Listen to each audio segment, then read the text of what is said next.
Everyone, welcome back to the National Fire Radio Studios. Today, a real treat. Ray McCormack sitting down. It's nice to catch up. Yeah, it's great to be here. You know, you and I, we've done some fun projects together, and with the new studio now, it's a place for us to sit around and tell some stories, have some laughs, but also bring some education forward, and that's really what we want to do here. And today, everybody knows that you've gotten behind the HEN Nozzles, the HEN family of nozzles, if you will. Something new coming out, the Force. Yep. That's pretty exciting. Very exciting. I would say, though, you guys kind of, I don't want to say disrupted the market, but I will say that you guys certainly brought something different to the market with the blade. Yeah, I would agree with that. The blade stream was probably the biggest fire stream change in probably 75 years. Right. I would say without any effort, most certainly. And HEN, of course, is the brainchild of Sonny, Sadie, and let me just tell you how my whole evolution with the company started, because it's kind of a unique story. Many years ago, and the blade stream that we talk about is this flat linear stream that goes out in a triangular shape. Anyway, so years ago, John Martinson, who was a fireman in my battalion, was promoted to lieutenant. He's killed at a wind-driven fire in Brooklyn. And at the time, we didn't have a lot of floor-below nozzles, which gives us the ability to shoot water into the fire room from the floor below. Right. So I was in the engine at the time, and I was wondering, what could we possibly do to maybe get some water up the face of the building and the wind would bring it in. So I took a regular round tip that we had, and I crushed it into an oval, and it shot a similar linear triangular stream up the side of the building, and I have that video somewhere on an old phone somewhere in the drawer, but it wouldn't go in. And Chief Jerry Tracy basically told me it's not going to go in, and he was right. It doesn't go in. It's like if there's a rainstorm outside your house and you leave the window open, you're going to get some water in the house, a couple of feet on the floor, and that's about it. Right. And that's basically, it didn't work. But the idea was, well, what could we do in the interim? What could an engine company do without that tool? So there wasn't really much you could do unless you had a vantage point from outside. But what remained was the oval shape. So I had taken it to the fire academy years later, and I had one in my coat pocket I would use for wash down, and it was great because I could cover all the bays very quickly with that linear stream. But I didn't give it much thought after that. And then years later, I'm at the firehouse show in Columbus, Ohio, and I run into Sonny, who I didn't know, but Eric Gita is with him, and Eric was a retired captain out of Sacramento, and Eric and I had taught together before. And they're sitting at this table, they had a booth, HEN Nozzles, and they had a plastic model, and they had used it, and I was very intrigued with it. Sure. And to drop another name, Jay Blake came around the corner, and he says, "Oh, I have a picture of that tip that you had from 2009. I'm like, "You're kidding me? It's still on your phone?" Yeah, okay. So he needed a newer phone before I did, but that's funny. He still had it, and we were looking at it, and I was like, yeah. So I was fascinated by this, the fact that somebody had taken that idea and made it a nozzle. And the other real fascinating thing was it was adjustable. You could go from the bladed stream to a solid stream, and that was really the key, because not every time do you want the bladed stream. You want that solid stream for distance and harder hitting.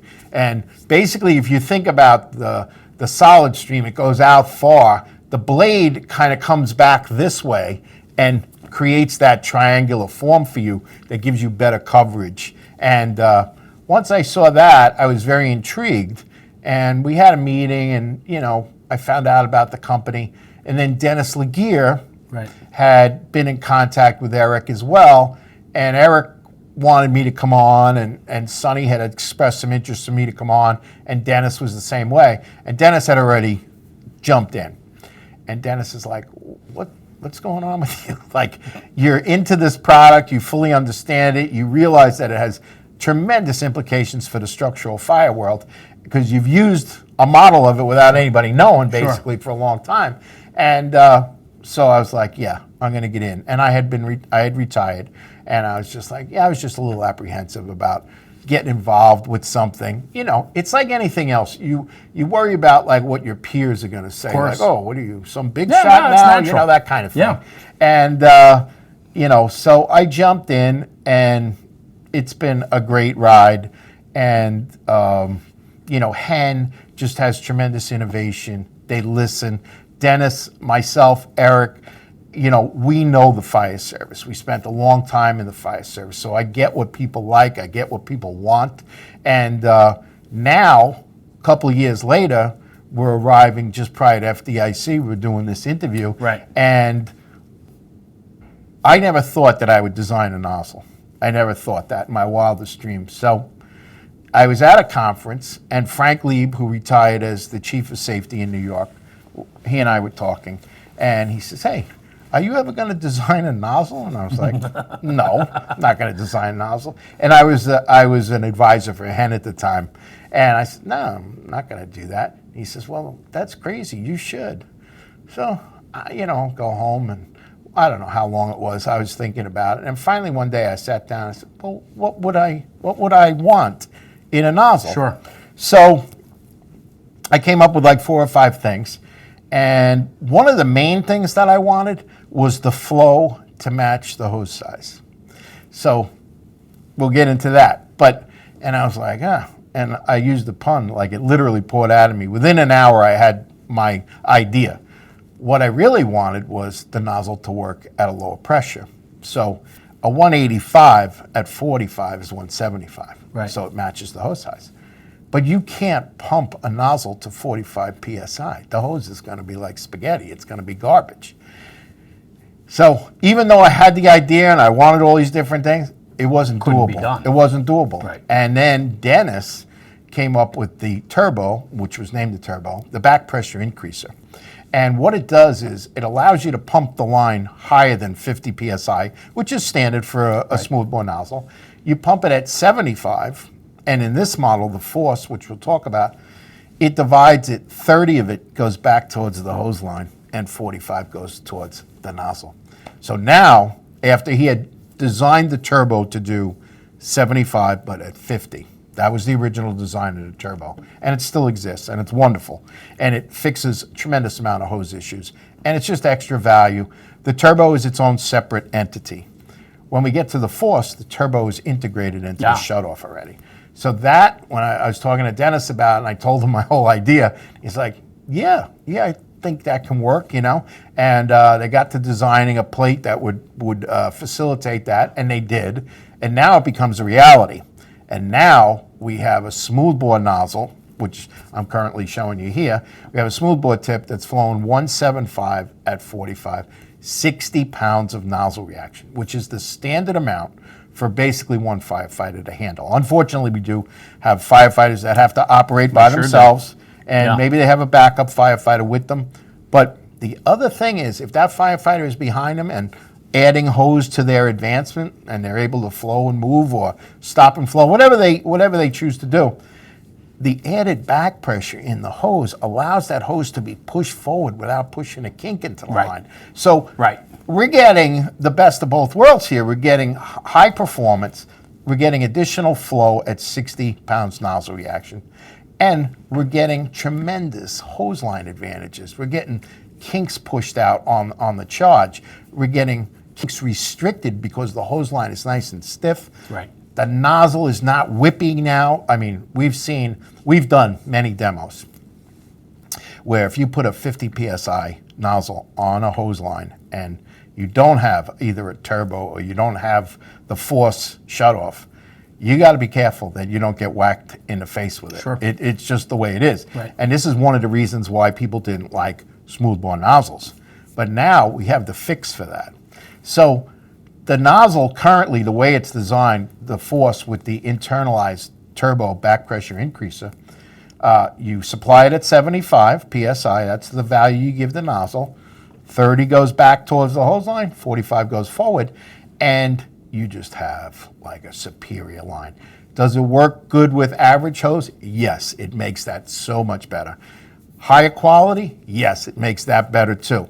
The premiums can't go wrong. It's a premium package now. Right. Because this nozzle delivers exactly what people want.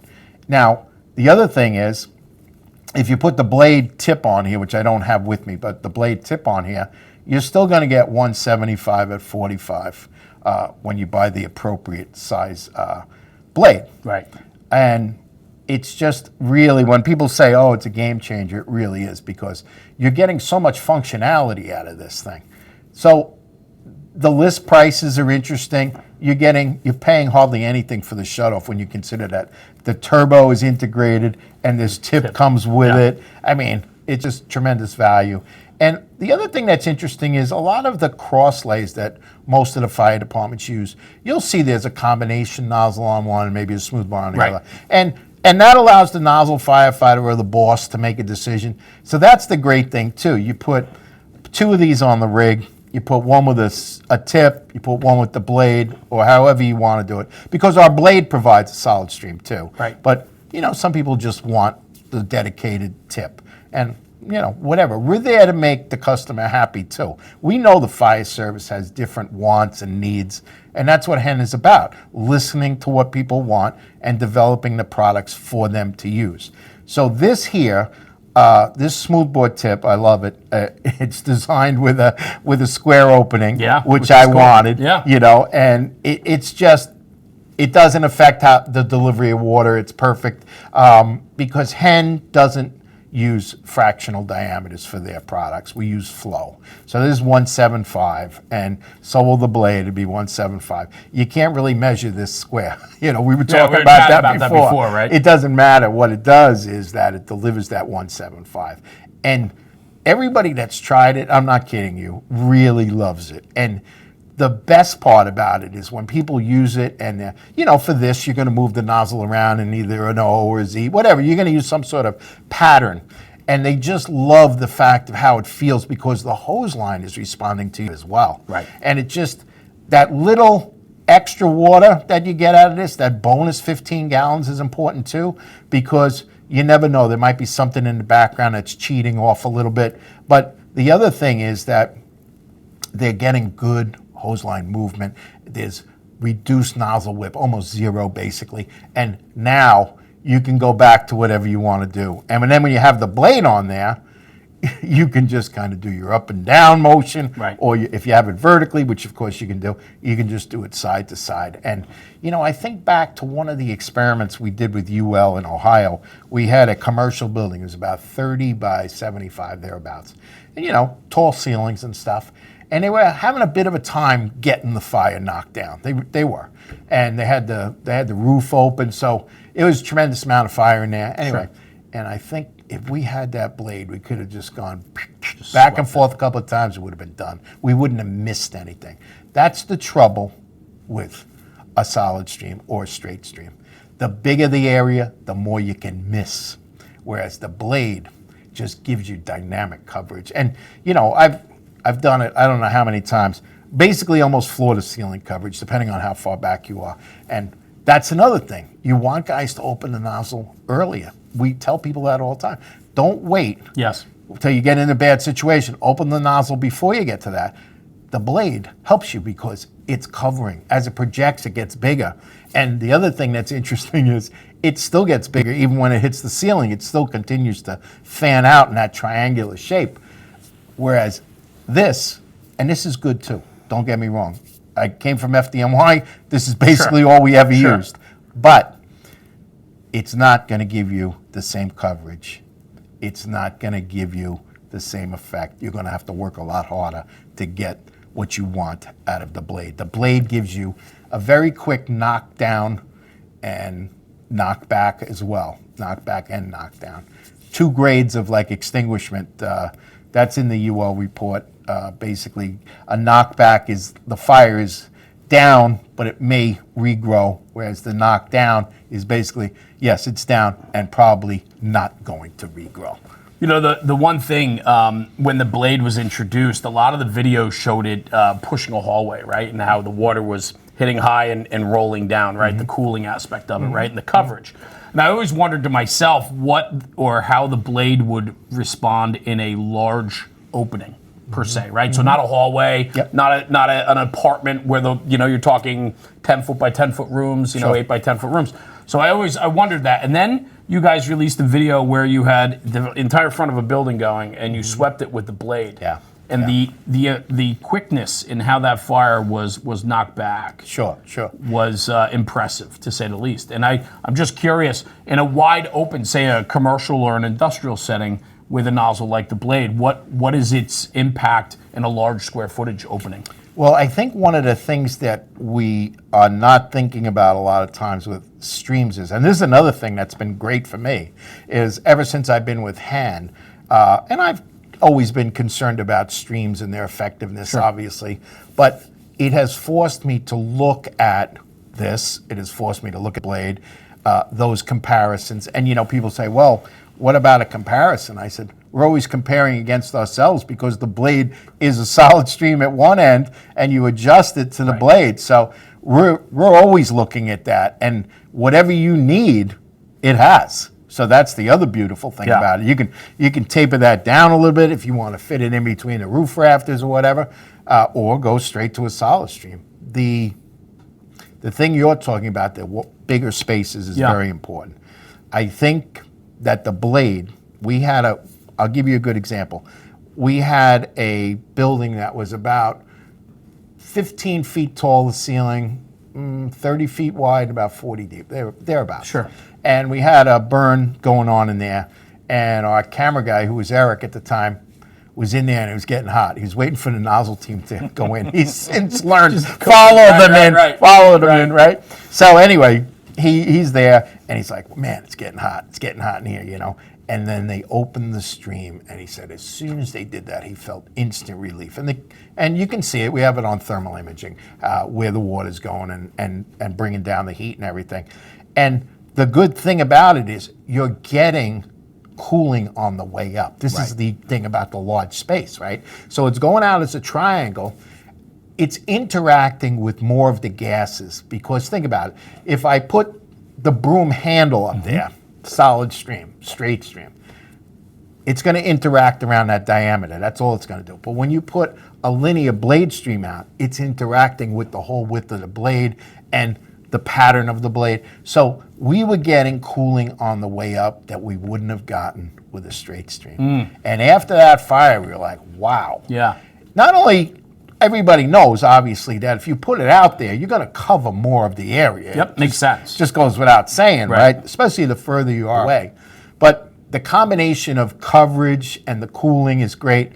One of the things I think we literally miss in commercials is that a straight stream is going right through the fire, basically. Yeah, we're interacting with it a little bit, and sometimes we're too close to do that. Everything's going towards the back wall, which maybe there is no fire back there. Right, you're shooting through. You're shooting through. Right. This you're shooting onto. Kind of like if you start back enough, you're hitting that forward fire, you're moving back, and you're getting the whole thing. So you don't miss as much. And that turns your suppression around a lot faster and makes it more efficient and effective. So if people really look at the pattern and they think about it for a bit, it makes perfect sense. It does. And even a fog pattern, which of course entrains a tremendous amount of air, it's got a hollow center. It's a cone. Right. It's got a hollow center to it. It's not really working as well as you might think it is. And so we believe that every nozzle has its place, obviously, but currently we have, this is a dedicated smooth bore. You put the blade on here, then you have the blade. It's just everything. So with the shut-off assembly and the built-in turbo, that can be interchanged with the smooth bore or the blade tip. Yes. Yep. That's incredible. I think what's really interesting is watching HEN from when they first came onto the market was something very different and unique. One, there was a lot of, I have to think there was some pushback right away, only because people like what they like and know what they know, and you have to be a little bit of have some open-mindedness to see what innovation looks like in the fire service. Sure. And so I think there's a lot of interest here, especially for me, just getting to know you and learning about the nozzles, using them a few times now. There's definitely a different way about them that I think open-mindedness is super important. And for you, who had a moment ago in your career where you pinched down a smoothbore, you saw some value in it, to be able to find a company that had similar ideas and thoughts, and together you guys can map this now, that's got to be fun for you. A company that innovates, they're looking at different, from the blade to the turbo, and now to the Force. Yep. That's pretty cool. It's very cool. So one night, this was going to go into production, and one night I was sitting home on the couch, and I was just, I was kind of like, a big grin came over my face. I'm like, holy Christmas, this is going to be made. This is a big deal. Not like a big deal. This is a big deal. Yeah. Not only, obviously, the concept behind it and the fact that, it's going to match the flow. In other words, you look down, 1 3/4, yeah, 175. No more of this, we got a big 188, we got to put a 15/16 on there. It may not work if we put the smaller tip on there, and vice versa. This takes care of all of that. This is your only flow you need for 1 3/4, and finally, it's been simplified. The fire service, I know we all have the fire service is local. I get that. Different departments have different things they want to do. But when we get down to hoses and nozzles, standardization, this creates that standardization, and it helps you. It doesn't hurt you. This thing here is a powerhouse, this shutoff. And, you can match it with the tip, or you can match it with the blade, whatever you want to do. And it's going to match your hose flow. I mean, it's fantastic. I think, too, that we've done such a good job over the last many years of educating the fire service about the importance of hose and nozzle pairing, matching the correct nozzles to the correct hose to maximize your flow, right? Yep. This does that for you now, which I think is a really interesting point to make sure that we kind of hammer that out a little bit, is that this nozzle with the built-in turbo, flowing at the rates it does, it allows for any manufacturer's hose, whether it's True ID or oversized, it does the work for you. Yes. No longer do you need to go out and make these large surveys and then purchases of new hose with corresponding nozzles when you could do it with the nozzle itself. Yeah, I mean, it does simplify the choice range for hose and nozzle committees and chief officers and fire departments just in general. Yeah. Because it does all that. And it increases the hose performance. Like, let's say you have a mixed fleet of hose. You bought hose 10 years ago. Which a lot of departments do, right? Oh, yeah. That's and it's fact. all intermingled, right. And you don't really know what it is. This nozzle will work with any of them. And that's a beautiful thing. You don't have to concern yourself with, subpar performance, because you're going to get good performance out of this. You're going to get great performance out of it, actually.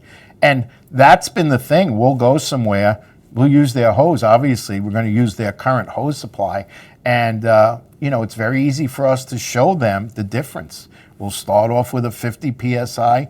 We'll run it at 50, and we'll see the issues that develop. And some of them are very scary. I've seen, we almost need a catcher's mask for guys because, I've seen people get whacked, and it's scary. And you tell people, in fact, somebody was doing a demo recently, and the guy says, I don't believe it. And he got whacked in the face. He believed it after that. I bet he did. You don't want to have to go through that. No. Take my word for it.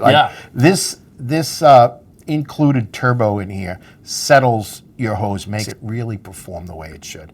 So Eric Gita mentioned to me at one point, he said, did you ever think that maybe the hose in general, and this is not a hit on hose companies, but maybe we should have been asking for more pressure to begin with? Like, chase that kink, Interesting. And it's like, did the low pressure nozzle smoothbore create another set of issues? Well, it did. It did, because this solves those issues. So they do exist. That's interesting. Yeah. Yeah. That's really, I'm thinking about that for sure. And you make a change, or you include something, and obviously there's something else gets affected by it, right? Right. So if you added extra pressure to the line to fix that issue, That's right. it would go here. Right. It would go here, and now you'd have a hot Now your nozzle. nozzle man's dealing with it. Yeah. Yep. So that's not a remedy. Right. So you were either using wimpy hose that was working against you constantly, or you gave somebody a hose line that was extremely hard to handle. They would have to be at half bail, less water, less suppression. So this takes care of all those issues that people have had. And I know it might seem hard for some people to believe that it actually does work, but yeah, it does. It does work.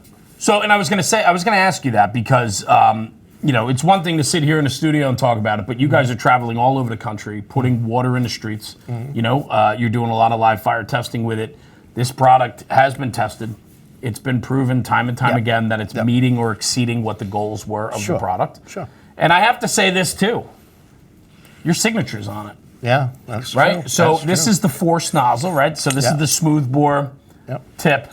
Your name is on it, literally on it, signed. Yes. And I think what's interesting is you have been teaching for a very long time. You've had a very colorful career, and you've made a tremendous impact in the American Fire Service. I was a student of your articles back from 1994. We were just talking about your first article in fire engineering and everything you've done since with conferences and writing and so on.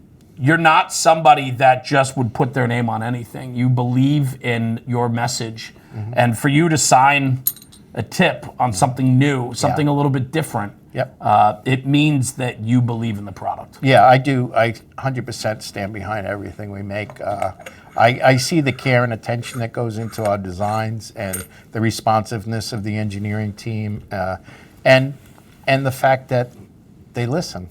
They listen to me. They listen to the fire service. We get feedback from firefighters, and we're always looking to improve. And this was, as I said to Dennis, because Dennis had an article called Nozzle Dreams. I said, well, this was my nozzle dream. You know, I finally got a chance to have a nozzle dream also, and it came to fruition. And it wouldn't have come to fruition without his turbo, to be honest.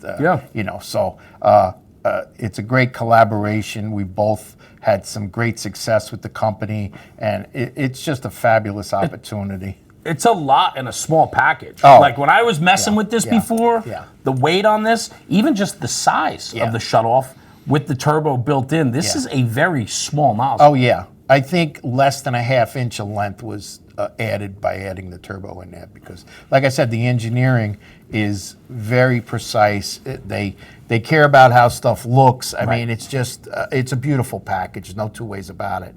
The other thing that I wanted to mention about, just in general, the fact that we're doing this and we have the blade that we can attach onto there and get the great coverage that you do. Coverage is a big deal, because better coverage minimizes suppression time, and then that assists with rescue and search. Like, all this stuff is intertwined with each other. And like you said, I've been around the fire service a long time, and I've always signed my name to everything. Everything I've ever written. That you've done. It comes from me. You may not agree with it, but it's me. Same thing here. This came from me. They were nice enough to say, hey, you want to put your name on there? I was like, yeah, I'll proudly put my name on there because I stand behind it, and I love it. Yeah. And I at this point, I don't know what you couldn't like about it, to be honest. I mean, like I said, people say to me, well, I'm a smoothbore guy. I said, you're a smoothbore guy? That's funny because I spent 39 years in the FDMY, and that's like all we ever use, And so I think I could qualify for that guy too.